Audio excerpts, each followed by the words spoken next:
गीता मानव मात्र का धर्मशास्त्र है। महर्षि वेदव्यास। श्री कृष्ण कालीन महर्षि वेदव्यास से पूर्व कोई भी शास्त्र पुस्तक के रूप में उपलब्ध नहीं था। श्रुत ज्ञान की इस परंपरा को तोड़ते हुए उन्होंने 4 वेद, ब्रह्मसूत्र, महाभारत, भागवत एवं गीता जैसे ग्रंथों में पूर्व संचित भौतिक एवं आध्यात्मिक ज्ञान राशि को संकलित कर अंत में स्वयं ही निर्णय दिया कि गीता सुगीता कर्तव्य किमन्य शास्त्र विस्तरय या स्वयं पद्मनाभस्य मुख पद्मा द्विनिःसृता। गीता भली प्रकार मनन करके हृदय में धारण करने योग्य है, जो पद्मनाभ भगवान के श्रीमुख से निःसृत वाणी है। फिर अन्य शास्त्रों के संग्रह की क्या आवश्यकता। मानव सृष्टि के आदि में भगवान श्री कृष्ण के श्रीमुख से निःसृत अविनाशी योग अर्थात श्रीमद्भगवद गीता, जिसकी विस्तृत व्याख्या वेद और उपनिषद है, विस्मृति आ जाने पर उसी आदिशास्त्र को भगवान श्री कृष्ण ने अर्जुन के प्रति पुनः प्रकाशित किया, जिसकी यथावत व्याख्या यथार्थ गीता है। गीता का सारांश इस श्लोक से प्रकट होता है। एकम शास्त्रम देव की पुत्र गीतम, एको देवो देव की पुत्र एव, एको मंत्रस्तस्य नामानि, यानी कर्माप्येकम तस्य देवस्य सेवा। अर्थात एक ही शास्त्र है जो देव की पुत्र भगवान ने श्रीमुख से गायन किया। गीता एक ही प्राप्त करने योग्य देव है। उस गायन में जो सत्य बताया, आत्मा सिवाय आत्मा के कुछ भी शाश्वत नहीं है। उस गायन में उन महायोगेश्वर ने क्या जपने के लिए कहा। ओम अर्जुन, ओम अक्षय परमात्मा का नाम है, उसका जप कर और ध्यान मेरा धर। एक ही कर्म है गीता में वर्णित परम देव एक परमात्मा की सेवा। उन्हें श्रद्धा से अपने हृदय में धारण करें। अस्तु, आरंभ से ही गीता आपका शास्त्र रहा है। भगवान श्री कृष्ण के हजारों वर्ष पश्चात परवर्ती जिन महापुरुषों ने एक ईश्वर को सत्य बताया, गीता के ही संदेशवाहक हैं। ईश्वर से ही लौकिक एवं पारलौकिक सुखों की कामना, ईश्वर से डरना, अन्य किसी को ईश्वर न मानना, यहां तक तो सभी महापुरुषों ने बताया।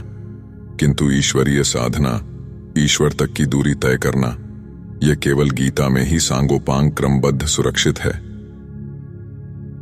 गीता से सुख शांति तो मिलती ही है, यह अक्षय अनामय पद भी देती है। देखिए श्रीमद्भगवद गीता की टीका यथार्थ गीता। यद्यपि विश्व में सर्वत्र गीता का समादर है, फिर भी यह किसी मजहब या संप्रदाय का साहित्य नहीं बन सकी, क्योंकि संप्रदाय किसी न किसी रूढ़ि से जकड़े हैं। भारत में प्रकट हुई गीता विश्व मनीषा की धरोहर है, अतः इसे राष्ट्रीय शास्त्र का मान देकर ऊंच नीच, भेदभाव तथा कलह परंपरा से पीड़ित विश्व की संपूर्ण जनता को शांति देने का प्रयास करें। धर्म सिद्धांत 1। सभी प्रभु के पुत्र। ममैवांशो जीवलोके जीवभूतः सनातनः मनः षष्ठानि इंद्रियाणि प्रकृतिस्थानि कर्षति। सभी मानव ईश्वर की संतान हैं। मानव तन की सार्थकता, अनित्यम सुखम लोकमिमं प्राप्य भजस्व माम। सुख रहित क्षण भंगुर किंतु दुर्लभ मानव तन को पाकर मेरा भजन कर, अर्थात भजन का अधिकार मनुष्य शरीरधारी को है। मनुष्य की केवल 2 जाति, द्वौभूत सर्गों लोकेस्मिन् दैव आसुर एव च, दैवो विस्तरशः प्रोक्त आसुरम पार्थ में शृणु। मनुष्य केवल 2 प्रकार के हैं, देवता और असुर। जिसके हृदय में दैवी संपत्ति कार्य करती है वह देवता है, तथा जिसके हृदय में आसुरी संपत्ति कार्य करती है वह असुर है। तीसरी कोई अन्य जाति सृष्टि में नहीं है। हर कामना ईश्वर से सुलभ। त्रैविद्या माम सोमपाह पूत पापा यज्ञरिष्टवा स्वर्गतिम प्रार्थयन्ते, ते पुण्यमासाद्य सुरेंद्र लोक मशनन्ति दिव्यान दिवि देव भोगान। मुझे भजकर लोग स्वर्ग तक की कामना करते हैं, मैं उन्हें देता हूं। अर्थात सब कुछ एक परमात्मा से सुलभ है। भगवान की शरण से पापों का नाश। अपि चेदसि पापेभ्यः सर्वेभ्यः पापकृत्तमः सर्वं ज्ञान प्लवेनैव वृजिणं संतृष्यसि। संपूर्ण पापियों से अधिक पाप करने वाला भी ज्ञान रूपी नौका द्वारा निःसंदेह पार हो जाएगा। ज्ञान, अध्यात्म ज्ञान नित्यत्वम तत्व ज्ञानार्थ दर्शनम एतद् ज्ञानमिति प्रोक्तम ज्ञानम यद तोन्यथा। आत्मा के आधिपत्य में आचरण, तत्व के अर्थ रूप मुझ परमात्मा का प्रत्यक्ष दर्शन ज्ञान है और इसके अतिरिक्त जो कुछ भी है अज्ञान है। अतः ईश्वर की प्रत्यक्ष जानकारी ही ज्ञान है।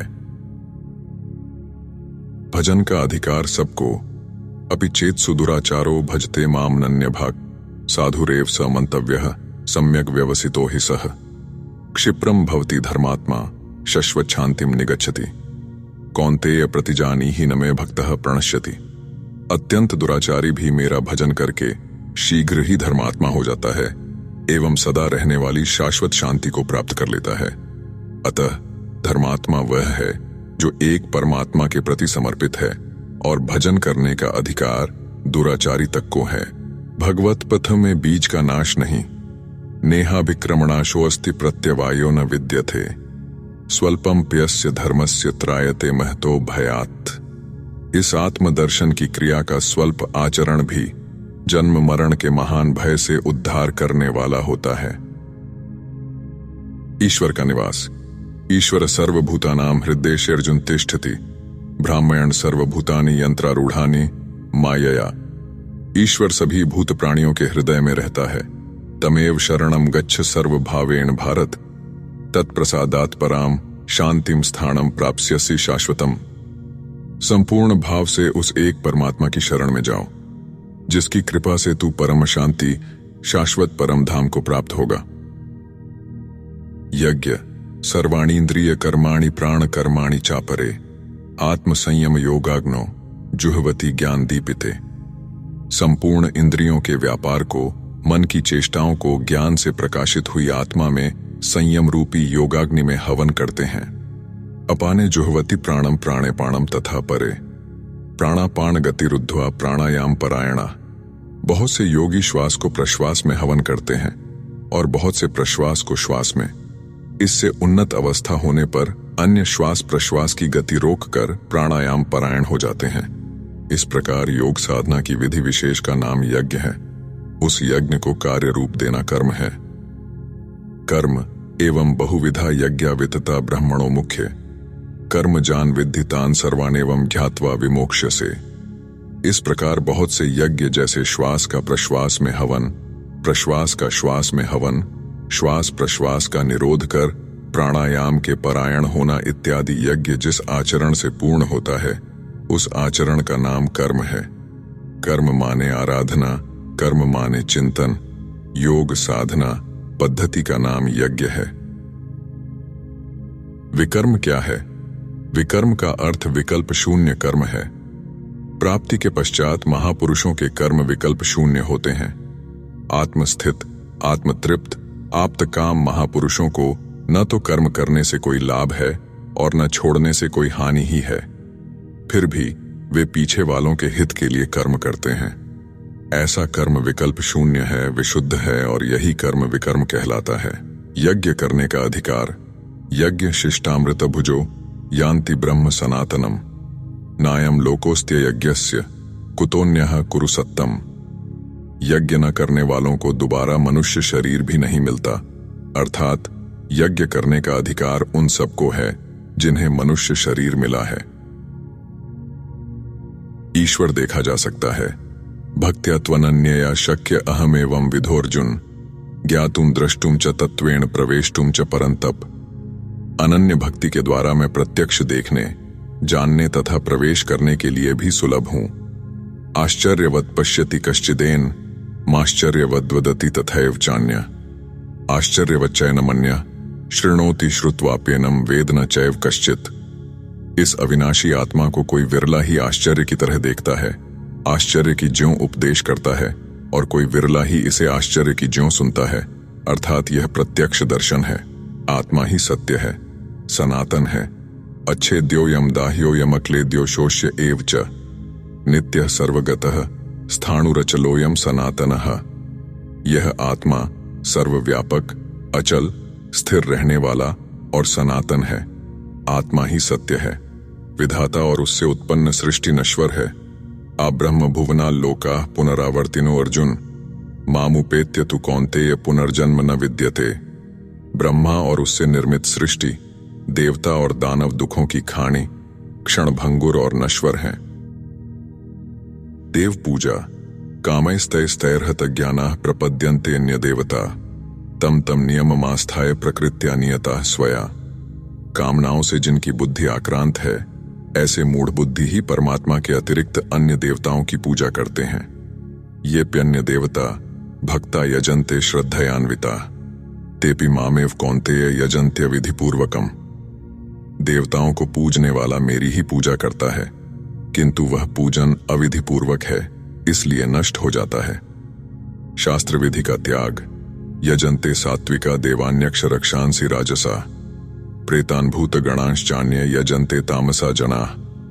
अर्जुन, शास्त्र विधि को त्याग कर भजने वाले सात्विकी श्रद्धा वाले देवताओं को, राजस पुरुष यक्ष राक्षसों को और तामस पुरुष भूत प्रेतों को पूजते हैं, किंतु कर्ष्यंतः शरीरस्थम भूत ग्रामम चेतस माम चैवांतः शरीरस्थम तान विद्यासुर निश्चयान। वे शरीर रूप से स्थित भूत समुदाय और अंतर्यामी रूप में स्थित मुझ परमात्मा को कृश करने वाले हैं, उनको तू असुर जान। अर्थात देवताओं को पूजने वाले भी आसुरी वृत्ति के अंतर्गत हैं। अधम कौन है? तानहम द्विषतः क्रूरान संसारेषु नराधमान क्षिपाम्यजस्त्रमशुभानासुरीष्वेव योनिषु। जो यज्ञ की नियत विधि छोड़ कल्पित विधियों से यजन करते हैं, वे ही क्रूर कर्मी, पापाचारी तथा मनुष्यों में अधम है, अन्य कोई अधम नहीं है। नियत विधि क्या है? ओमित्येकाक्षरम ब्रह्म व्याहरण माम अनुस्मरण य प्रयाति त्यजन देहम स याति परमाम गतिम। ओम जो अक्षय ब्रह्म का परिचायक है, उसका जप तथा मूज एक परमात्मा का स्मरण, तत्वदर्शी महापुरुष के संरक्षण में ध्यान। शास्त्र इति गुह्यतमम शास्त्रमिद मुक्तम मयानघ एतद् बुद्ध्वा बुद्धिमान स्यात् कृतकृत्यश्च भारत। इस प्रकार यह अति गोपनीय शास्त्र मेरे द्वारा कहा गया। स्पष्ट है कि शास्त्र गीता है। तस्मात् शास्त्रम प्रमाणम ते कार्य व्यवस्थितो ज्ञात्वा शास्त्र विधानोक्तम कर्म कर्तुमिहार्हसि। कर्तव्य और अकर्तव्य के निर्धारण में शास्त्र ही प्रमाण है, अतः गीता में निर्धारित विधि से आचरण करें। धर्म सर्वधर्मान परित्यज्य मामेकम शरणम व्रज। धार्मिक उथल पुथल को छोड़ एकमात्र मेरी शरण हो जा। अर्थात एक भगवान के प्रति पूर्ण समर्पण ही धर्म का मूल है। उस प्रभु को पाने की नियत विधि का आचरण ही धर्माचरण है, और जो उसे करता है वह अत्यंत पापी भी शीघ्र धर्मात्मा हो जाता है। धर्म प्राप्त कहां से करें? ब्रह्मणो हि प्रतिष्ठा हम मृतस्याव्ययस्य च शाश्वतस्य च धर्मस्य सुखस्य एकांतिकस्य च। उस अविनाशी ब्रह्म का, अमृत का, शाश्वत धर्म का और अखंड एक रस आनंद का मैं ही आश्रय हूं, अर्थात परमात्मा स्थित सद्गुरु ही इन सब का आश्रय है। शास्त्र ज्ञान के लिए तत्व स्थित सद्गुरु के शरण जाओ। अतः शास्त्र ज्ञान होने पर नियत विधि योग ध्यान प्राणायाम का अभ्यास में लग जाओ। वास्तव में नियत विधि क्या है? तत्वस्थित सद्गुरु का ध्यान और ओम का जप ही नियत विधि है। उन योगेश्वर भगवान ने क्या जपने को कहा? ओम, किंतु ओम ही क्यों?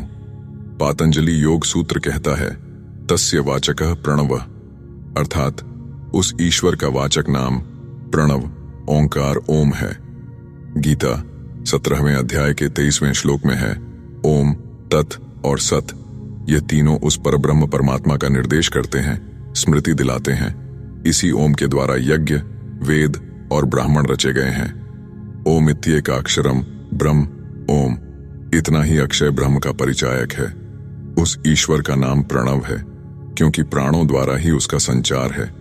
प्रणव और ओम पर्यायवाची शब्द हैं। तज्जपस्तदर्थ भावनम। उस ओम का जप और उसके अर्थ स्वरूप ईश्वर का ध्यान ईश्वर प्रणिधान है। पहले बताया गया कि अभ्यास दीर्घ काल तक बिना उकताए चित्त से आदर पूर्वक निरंतर करना चाहिए, किंतु यह नहीं बताया गया कि अभ्यास में किया क्या जाए।